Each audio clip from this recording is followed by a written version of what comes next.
Yo, what is going on, everyone? My name is Nick, or the Notorious Fantasy, and in today's video, I'm bringing you guys Week 7 quarterback streams for fantasy football in 2020. We are going to be discussing a couple of quarterbacks in this video that I think that you guys can find on your waiver wire, pick up, and play in week number 7, and have some nice success this coming week for week number 7. Now, in this video, they're ranked in order of importance. At number 1 will be the guy that I would be most looking to pick up, and then towards the end, it starts going downhill from there. But all of these guys, I feel like, will be good enough to win you your game in week number 7. So before I get into it, I'd like to ask that if you guys do end up enjoying at any point throughout this video, to please make sure to hit that subscribe button down below. Not only is it free, I put out content every single day to help you guys win your 2020 Fantasy Football Championship. So without further ado, let's get right into it. Week 7 quarterback streams. We begin here with Matthew Stafford of the Detroit Lions going up against the Atlanta Falcons. Now, I understand there's definitely going to be concern of people.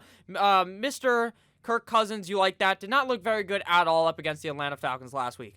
And I'm aware, I was watching it all. Kirk Cousins was not liking that last week up against the Minnesota Vikings. But Matthew Stafford has been very, very safe this season. He hasn't really overperformed in any of the games, but he hasn't really underperformed aside from this week up against the Jacksonville Jaguars, or last week, I should say. Was his really only down game in that game. He had 31 attempts for 19 completions, 61% completion percentage, 223 passing yards, 1 touchdown, 1 INT. Now you might be wondering, Nick, why did he only throw 1 touchdown and 1 INT when they convincingly smacked the fuck up the Jacksonville Jaguars? They hit him with a nice 1-2 Mayweather. The reason is because they were actually running the ball. It was some unforeseen circumstance in Detroit where they discovered, hey, we can actually run the fucking ball. Do I expect that to continue to happen? No. Now, why is that? Because when the Detroit Lions see success at doing one thing, they pivot and do the complete opposite, because that pencil in the ear, dumbass motherfucker Matt Patricia does not know how to coach an NFL team, and I believe that his ass is going to get canned in a couple of weeks. With that said, I expect Matthew Stafford to have a big bounce back game up against the Atlanta Falcons,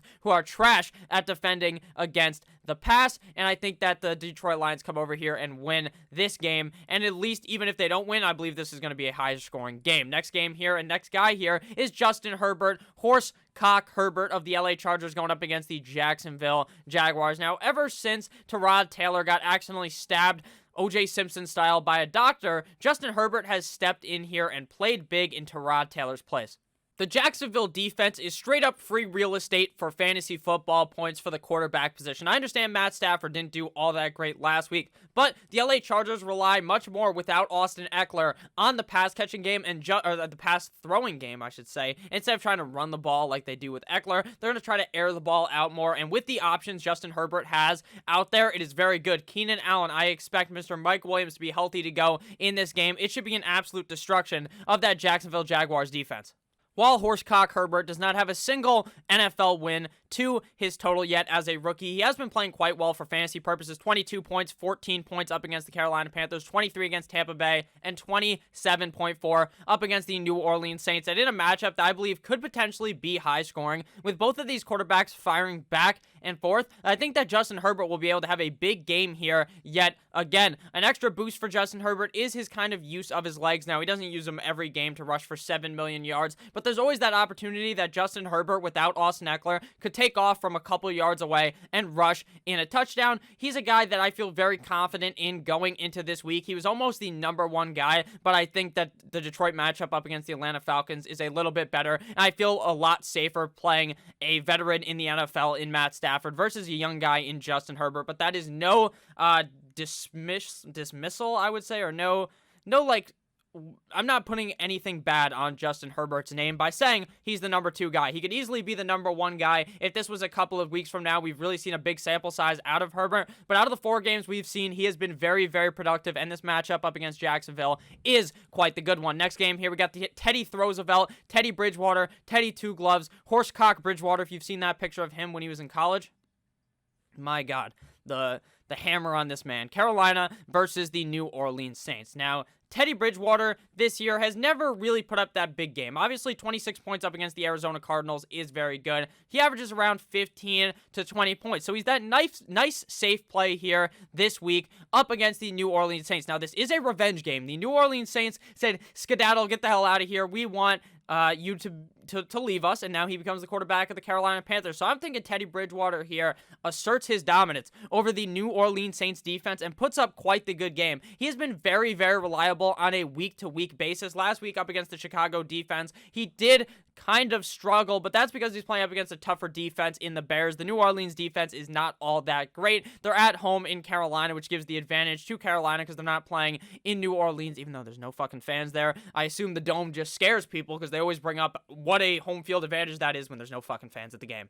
So overall here, the matchup for Teddy Two Gloves is very good, and he's a guy that could end up throwing 3 touchdowns in the game, doing absolutely nothing by just dumping it off to Mike Davis, and that motherfucker running for 7,000 yards and multiple touchdowns. Last week up against Chicago, had no touchdowns and 2 INTs, so I expect a bounce back game out of Teddy Two Gloves here up against the New Orleans Saints. Next quarterback here, we got Joey B. Joe Burrow of the Cincinnati Bengals going up against the Cleveland Browns. Now, Joe Burrow has been pretty solid this season. His down game was up against the Baltimore Ravens, and it was down, like that song from a couple of years ago. It was down into the dirt, Undertaker style. He was terrible up against the Baltimore Ravens. But this week up against the Indianapolis Colts, which may even be a better defense than the Colts. Maybe.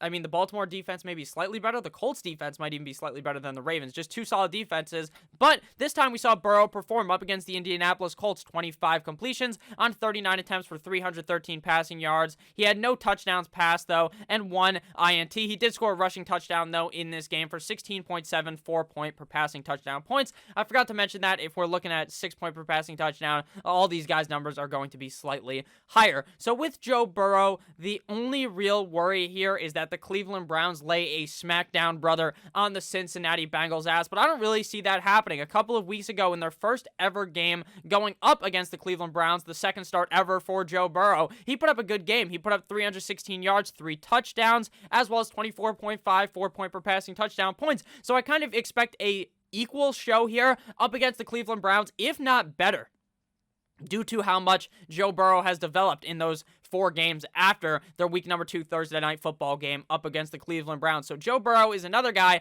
that I like this week. Obviously, there are risks with starting a fucking rookie in this kind of an in-division matchup, but I think Joe Burrow plays big again. He's been pretty solid so far this season, and he's going to want to supplant himself as the rookie of the year here and try to ball out up against the Cleveland Browns and stomp them out after their loss last week. And final guy here, we got Andy Dalton of the Dallas Cowboys going up against the Washington football team. Now, right now, as I'm recording this, you guys may be watching this on Monday as it's out. They have not played their game yet up against the Arizona Cardinals. Now, I'm just going to go ahead and assume he plays pretty well, right? Why would you assume he would play bad? The Arizona Cardinals defense isn't all that good. Andy Dalton's an all-right quarterback and is capable of playing pretty well for fantasy. So Andy Dalton up against the Washington football team this week. We saw Danny Dimes look okay against them. We've seen quarterbacks look pretty solid up against the Washington football team. And in an in-division matchup that I think may end up being pretty one-way here for the Dallas Cowboys, just dicking down the Washington football team, I really like Andy Dalton in this one. Last week for Andy Dalton, obviously,